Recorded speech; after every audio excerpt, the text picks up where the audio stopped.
सुखकर्ता तू दुःखहर्ता बाप्पा विनायका हे गजवंदन पार्वती नंदन बाप्पा विनायका सर्वजनांचे प्रिय दैवत बाप्पा विनायका महाद्वार या नगरीचा तो राजा Vinayaka. Hello guys, welcome back to my channel. मैं हूं आपका दोस्त रामा स्वामी। ये है ऑल न्यू 2023 यामाहा FZX 150 का अपडेटेड मॉडल। अब यहाँ अपडेट क्या आया है? सबसे पहले इस बाइक में को BS6 फेज 2 का अपडेट दिया गया है, OBD2 सेंसर ऐड ऑन कर दिया गया है। साथ ही साथ देखो आपको E20 का स्टिकर लगाया गया है, मतलब इस बाइक में को E20 कंप्लाइन इंजन दिया जा रहा है। अगला अपडेट है आपको ट्रैक्शन कंट्रोल सिस्टम को ऐड ऑन कर दिया गया है। अब इसमें आपको LED ब्लिंकर्स दिए जाते हैं। तो आज के इस वीडियो में आपको 2023 यामाहा FZX 150 में हुए चेंजेस, इसमें मिलने वाली फीचर्स, 2023 में इसकी लेटेस्ट ऑन रोड प्राइस क्या है, माइलेज क्या है, टॉप स्पीड क्या है, इसमें टोटल कितने वेरिएंट्स आते हैं, कितने कलर ऑप्शन है, इन सब के बारे में डिटेल में बताऊंगा। तो प्लीज़ वीडियो में एंड तक बने रहें और वीडियो अच्छा लगे तो वीडियो को लाइक करो और अभी तक आपने चैनल को सब्सक्राइब नहीं किया है तो प्लीज़ चैनल को सब्सक्राइब करके बेल आइकन को दबा देना ताकि वीडियो की नोटिफिकेशन आप तक पहुँचती रहे। तो चलिए इस बाइक की कुछ सिनेमैटिक व्यू के साथ इस रिव्यू को आगे बढ़ाते हैं।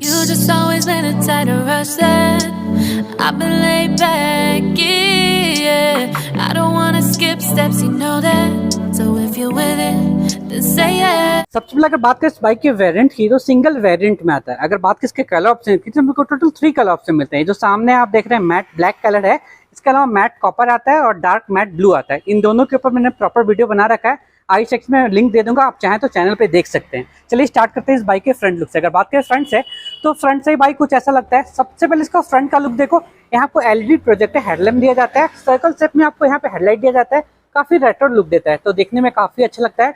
बाकी देखो आपको यहाँ DRL लगाया गया है कि ऑन करते से इसका DRL दिख जाएगा, तो DRL काफी अच्छे शेप में दिया गया है, तो देखने में काफी अच्छा लग रहा है। अगर बात करें नंबर प्लेट की जगह की, देखो यहाँ पे नंबर प्लेट की जगह दिया गया है। अगला अपडेट देखो, इसमें आपको पहले हैलोजन के इंडिकेटर्स मिलते थे, लेकिन कंपनी ने अभी इसमें आपको LED ब्लिंकर दिया है, तो एक नया अपडेट है। अगर बात करें मडगार्ड की, देखो यहाँ फ्रंट पेंट पूरा मेटल का दिया गया है, तो ये काफी अच्छा बिल्ड क्वालिटी का है। देखो इसमें को मेटल काफी यूज किया गया है इस बाइक में, तो देखो बिल्ड क्वालिटी यामाहा में वैसे भी काफी अच्छा रहता है।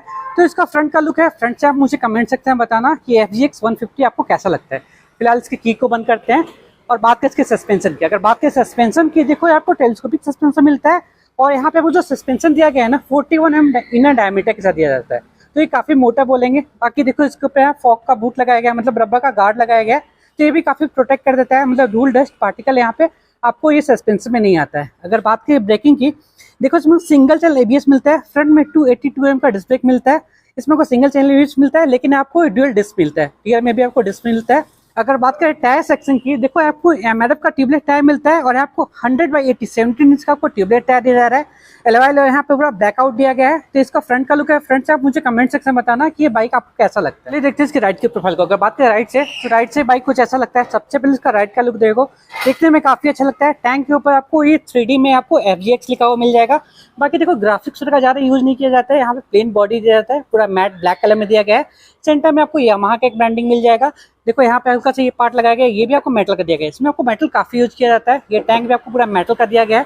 टैंक के ऊपर ये जो पार्ट दिया गया है ना, ये आपको फाइबर का दिया गया है। बाकी देखो की आपको यहाँ मिल जाता है, इग्निशन का यहाँ मिल जाता है। नॉर्मली बाइक में आपको यहाँ मिलता है ना मीटर के पास, लेकिन इसमें आपको FZX में की यहाँ पे मिलता है। अगर बात करें रियर साइड की, रियर में देखो आपको पाइप का ये मिलता है, ग्रैबल काफी स्ट्रॉन्ग है, ये पूरा मेटल का दिया जाता है।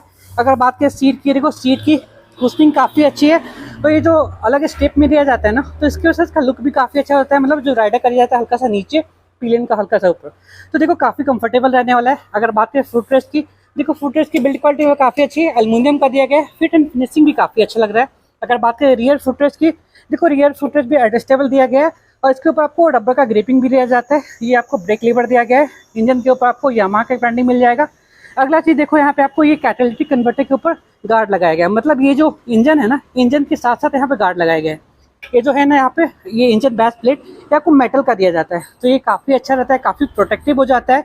अगर बात करें एग्जॉस्ट की, देखो एग्जॉस्ट आपको काफी मस्कुलर डिजाइन में बनाया गया है, थोड़ा अलग शेप में बनाया गया है, तो देखने में काफी अच्छा लग रहा है। बाकी देखो इसके ऊपर आपको मफलर गार्ड भी लगाया गया है।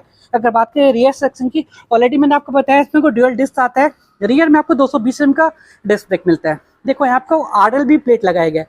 अब बहुत लोग कंफ्यूज हो जाते हैं ना, इसमें आपको ड्यूअल चैनल ABS है, नहीं देखो ड्यूअल चैनल ABS नहीं है, सिंगल चैनल ABS है, लेकिन कंपनी ने अभी इसमें आपको RLB प्लेट इसलिए दिया है, इसमें आपको ट्रैक्शन कंट्रोल सिस्टम को ऐड ऑन कर दिया गया है।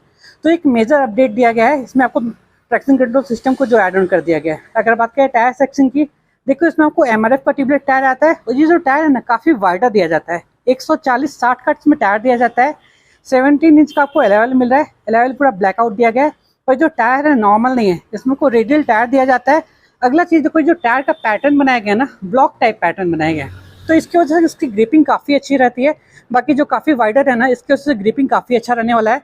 बाकी देखो जहाँ आपको टायर हगर लगाया मिल जाएगा, हल्का सा मड फ्लैप लगाया गया है। अगर बात करें रियर सस्पेंशन की, रियर में देखो मोनोशॉक सस्पेंशन मिलता है और यहाँ आपको 7 स्टेप में एडजस्टेबल है, तो अपने कंफर्ट के हिसाब से इसको एडजस्ट कर सकते हो।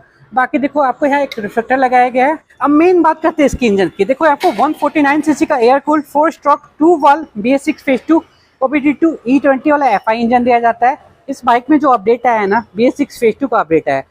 अब कुछ लोग BS7 भी बोलते हैं, BS6 फेज 2 भी बोलते हैं, तो कुछ भी बोल लो, मेन अपडेट वही आया है। उसको अपडेट देने के लिए ना इंजन डायमेंशन वगैरह चेंज करने की जरूरत नहीं पड़ती है, इसलिए आपको बोर्ड 57.3 एम का मिल जाता है, स्ट्रोक 57.9 एम का दिया जाता है। अगर बात करें इसके मैक्सिमम पावर की, देखो इस बाइक में पावर काफ़ी अच्छा है, 12.4 PS का मैक्सिमम पावर मिल जाता है 7250 RPM पे, और 13.3 न्यूटन मीटर का टॉर्क मिल जाता है 5500 RPM पे। पावर और टॉर्क इस बाइक में ऑलरेडी काफ़ी अच्छा है। एक बार आप टेस्ट ड्राइव लेके देखना, फिर आपको पता चल जाएगा। चलिए देखते हैं इसकी रियर का लुक को। अगर बात करें रियर से, तो रियर से बाइक को जैसा लगता है, रियर का यहाँ टेल लाइट देखो, काफ़ी स्लिक सा डिजाइन में टेल लाइट दिया गया है। मैं आपको की ऑन करके भी दिखाता हूँ। यहाँ पे ये देखो, काफ़ी अच्छा सा दिखने वाला आपको LED टेल लाइट दिया जाता है, नंबर प्लेट लाइट भी दिया जाता है। यहाँ पे आपको नंबर प्लेट के लिए जगह दिया गया है। बाकी रियर का लुक है, रियर से मुझे कमेंट सेक्शन में बताना कि ये बाइक आपको कैसा लगता है। चलिए इसकी की को बंद कर देते हैं और देखते हैं इसके लेफ्ट के प्रोफाइल को। अगर बात करें लेफ्ट से, तो लेफ्ट से ये बाइक कुछ ऐसा लगता है। सबसे पहले इसका लेफ्ट का लुक देखो, राइट की तरह पूरा बॉडी दिया गया है। इसमें आपको ज्यादा ग्राफिक्स यूज नहीं किया जाता है। यहाँ पे आपको टैंक के ऊपर FGX आपको 3D में लिखा हुआ मिल जाता है। बाकी देखो यामाहा के ब्रांडिंग मिल जाता है। अगर बात करें गियर बॉक्स की, देखो आपको 5 स्पीड गियर बॉक्स मिलता है। ऑलरेडी मैंने बताया आपको इंजन बैस प्लेट यहाँ मेटल का दिया जाता है, जो कि काफी प्रोटेक्टिव रहता है। अगर बात करें स्टैंड की, देखो मेन स्टैंड मिलता है, साइड स्टैंड मिलता है और side stand engine cutoff sensor मिलता है।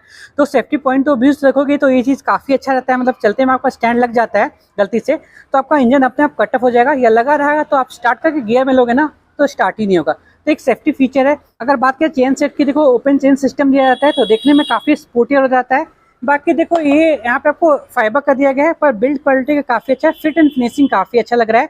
देखो ये ओपन जो चेन सिस्टम दिया जाता है, देखने में तो काफ़ी अच्छा लगता है। बाकी छोटा सा डिमेरिट मुझे ये लगता है कि 400 से 500 के यूनिट में एक बार वॉश करके आपको लूप करना पड़ता है। आपने उतना मेंटेन कर दिया ना, तो देखने में ऑलरेडी काफ़ी अच्छा लगता है और चलता भी काफ़ी जाता है।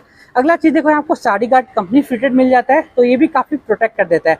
मतलब लेडीज पिलियन वगैरह बैठाते हो ना, तो साड़ी दुपट्टा फंसने का चांस रहता है। ये नहीं रहता है ना, तो काफ़ी मैंने एक्सीडेंट होते देखा है, मतलब फंसने की वजह से।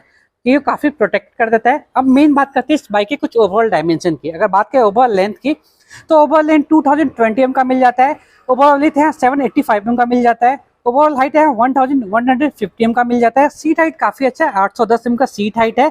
अगर बात करें व्हील बेस की, तो व्हील बेस 1330 एम का मिल जाता है। ग्राउंड क्लियरेंस बाइक का काफ़ी अच्छा है, 165 एम का ग्राउंड क्लियरेंस है। अगर बात करें कर्व वेट की, तो 139 kg का कर्व वेट है। अगर बात करें फ्यूल टैंक कैपेसिटी की, देखो टैंक काफ़ी बड़ा है, 10 लीटर का आपको टैंक कैपेसिटी मिलता है और देखने में काफ़ी अच्छा लगता है। बाकी इसमें माइलेज भी काफ़ी अच्छा मिल जाता है। बाकी मैंने आपको बताया E20 का स्टिकर लगाया गया है, मतलब एथेनॉल मिक्स पेट्रोल जो आने वाला है ना, वो आप यहाँ रखवा सकते हो, और जब तक नहीं आता है आप इसमें नॉर्मल पेट्रोल रखवा लेना, कोई दिक्कत नहीं होता है। अब बात करते हैं मीटर कंसोल की। देखो आपको फुली डिजिटल मीटर कंसोल दिया जाता है। मैं इसको ऑन करके दिखाता हूँ। यहाँ पे ये देखो, आपको यहाँ मीटर कंसोल पूरा डिजिटल दिया जाता है। बाकी देखो इसमें आपको ट्रैक्शन कंट्रोल सिस्टम मिल जाता है। मैं आपको बताया इसमें जो अपडेट आया है ना, ट्रैक्शन कंट्रोल सिस्टम का अपडेट आया है। पर ये जो ट्रैक्शन कंट्रोल सिस्टम है ना, इसको आप ऑफ भी कर सकते हो। कैसे कर सकते हो मैं दिखाता हूँ। ये देखो यहाँ पे आएगा, आपको ट्रैक्शन कंट्रोल सिस्टम ऑन है ना। अब इसको आप लॉन्ग प्रेस रखोगे ना, देखो यहाँ पे देखना, आप मैं लॉन्ग प्रेस करके रखा, लॉन्ग प्रेस रखते हैं यहाँ पे ट्रैक्शन कंट्रोल सिस्टम ऑफ हो जाएगा। तो अभी ट्रैक्शन कंट्रोल सिस्टम ऑफ हो गया है। ऑन करने के लिए वापस से आपको कुछ प्रेस करने की जरूरत नहीं है। आप की को बंद करके जैसे ऑन करोगे ना, ट्रैक्शन कंट्रोल सिस्टम आपको ऑन मिलेगा। देखो यहाँ ऑन है, तो ये चीज़ काफ़ी अच्छा फीचर है। बाकी देखो आपको टैकोमीटर मिल जाता है, यहाँ पे आपको ओडोमीटर मिल जाता है, स्पीडोमीटर मिल जाता है, फ्यूल गेज मिल जाता है। ऐसे आप टॉल कर सकते हैं। ओडोमीटर यहाँ पे ट्रिप 1, ट्रिप 2, ट्रिप F, इसमें आपको क्लॉक मिल जाता है। Traction control system on. अगला चीज देखो, इसमें आपको ब्लूटूथ कनेक्टिविटी मिलता है। ब्लूटूथ कनेक्ट करके आप काफी फीचर यूज कर सकते हो। आप मीटर में आपको call alert, SMS alert, phone battery level indicator वगैरह यहाँ पे आपको दिख जाएगा। बाकी जो इसमें यामाहा वाई कनेक्ट का ऐप आता है ना, उसके इसमें आपको बहुत फीचर मिल जाता है। रेव डैशबोर्ड मिल जाता है, आपको लास्ट पार्किंग रिकॉर्ड मिल जाता है, मेंटेनेंस रिकॉर्ड मिल जाता है, काफी फीचर यूज मिल जाता है आपको उसमें। बाकी टेल लाइट्स वगैरह दिया गया है, ABS की लाइट दिया गया है, इंजन माउस फंक्शन का लाइट दिया गया है। TCS का ट्रैक्शन कंट्रोल सिस्टम का लाइट दिया गया है, न्यूट्रल का लाइट दिया गया है, टर्न इंडिकेटर का लाइट दिया गया है। अगर बात करें स्विचेस की, देखो यहाँ पे अपर बीम, लोअर बीम, यहाँ पे आपको जो स्विच दिया गया है ना, ये स्विच करने के लिए, मतलब हेडलाइट से आपको ये DRL में स्विच करने का स्विच दिया गया है। यहाँ टर्न इंडिकेटर का स्विच दिया गया है, यहाँ एक हॉर्न का स्विच दिया गया है जो कि काफी लाउड है। यहाँ पे आपको इंजन किल स्विच दिया गया है, यहाँ आपको इग्निशन का स्विच दिया गया है। अगर बात करें मिरर की, देखो मिरर का बिल्ड क्वालिटी काफी अच्छा, फिट एंड फिनिशिंग इसका काफी अच्छा होता है यामाहा में। देखो बिल्ड क्वालिटी काफी अच्छा होता है। अगला चीज देखो, आपको 12 वोल्ट का यहाँ पे आपको ये चार्जर मिल जाता है, तो ये भी काफी अच्छा रहता है। मतलब इससे आप कार चार्जर जो आता है ना, वो लगा के USB केबल के थ्रू अपना फोन वगैरह चार्ज कर सकते हो। चलिए इसे एग्जॉस्ट साउंड को यहाँ पे सुनते हैं एक बार।